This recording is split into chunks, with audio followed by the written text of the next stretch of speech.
felt hurt. You felt alone. You felt as if you couldn't come back because you left home. And when you came back, you had to make up these excuses about how successful you were, when in reality, you failed miserably. So sometimes you join yourself with other younger people in your group who were the younger in their families, and you all share the same common lies about how happy you are. For a long time, that was me. I was that younger prodigal son. And what I always wanted was to be able to go back home and fall into the hands of my father, who I could please. But because I was successful, they thought I was happy. And so I had to surround myself with other successful things, which made me look even more happy, but left me further in a valley. Because at some point, when all these things start to happen, people don't quite understand where you are when you leave home. This is a spiritual message.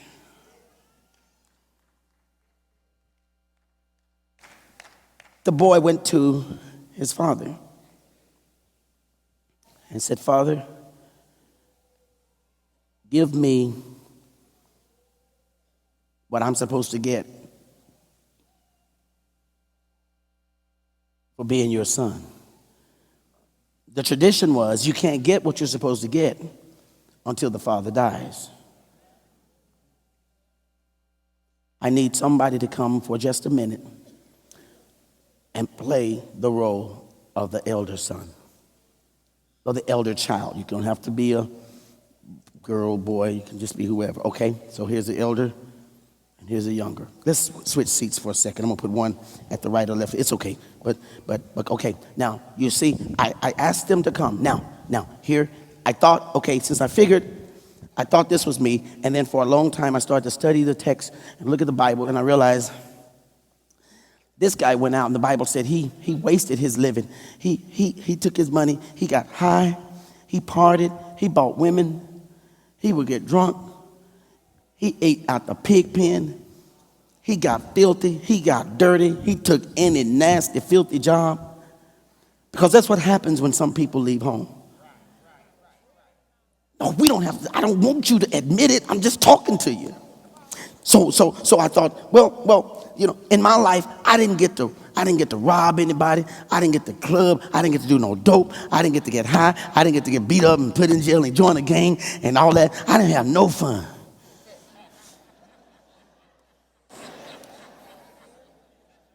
I was just Rickie Rush. How many of us in this room right now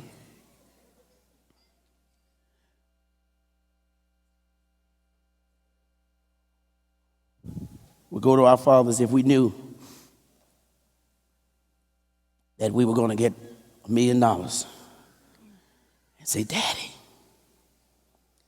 give me the $1 million now"? See, according to the customs of that time, you're not supposed to ask for this money until I am dead. And to ask for it means, I wish that you were dead. See, the insult here is greater than we realize. And it's not that the boy got the money because the father didn't argue with him. He gave it to him. But when he took the offering that the father gave him, the offering that's in your purse, the offering that's in your credit, the offering that God gave you, he gave it to you. It's not that the father didn't want him to have it. The father gave it to him. The boy took the offering. Now go. You go. Go. Keep going. Keep going. Keep going. You're going faster than that. We won't be out of here by Tuesday. Where is he going? The Bible says he went into where? A far country. Look at how far he's going. Keep going. Keep going. Keep going. Keep going. Keep going. Look at where he is. That's the way some of us are now. Stop. Freeze. Look at how far he is. Why? Because he's trying to get as far from that doggone father of his, because he knows if he's close, there are going to be some traces of the father around. Let me speak to you for a second. I'm not sure that I'm saying that wasn't me. But how many of us are trying to get so far from God? It's not that when you left church, you left church. You left church and baby, you went.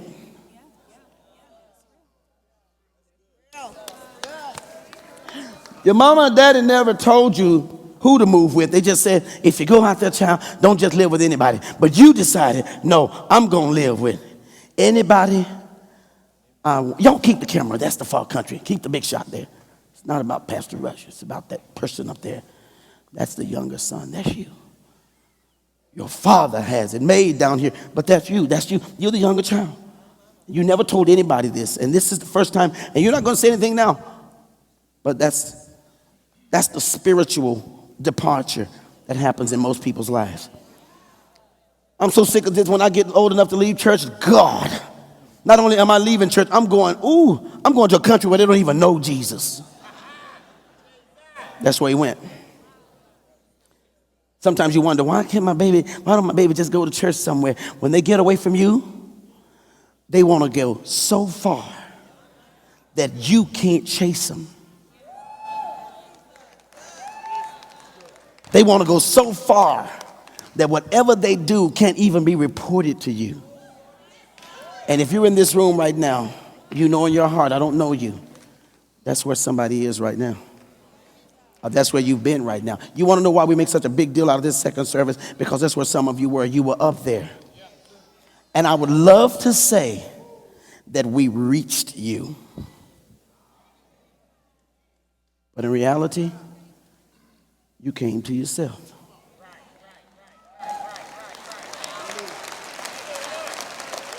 You did. Can I talk to us for a minute? Because I'm sharing with you where we're going here. I haven't even gotten near where we're going. So he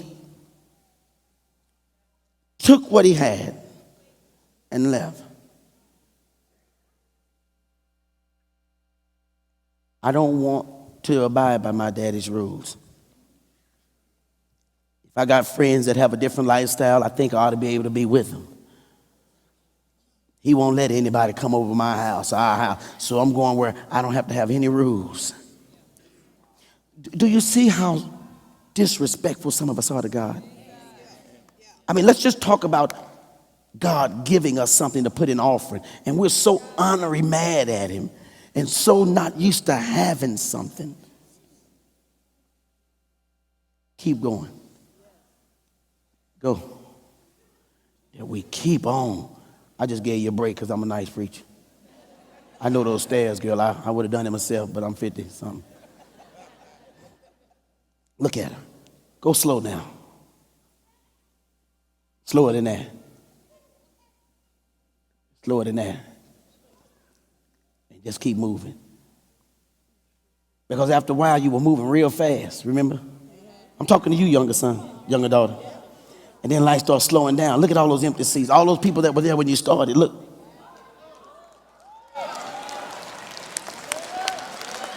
And you're too far out there. You've done too much weed, too much dancing, too much clubbing, too much partying, too much living with folk, too much hatred, too much murder. You can't call on anybody because everybody that you thought was a friend is now a foe because you have nothing else to give and you're still out there. You're moving, but there is no sign of life.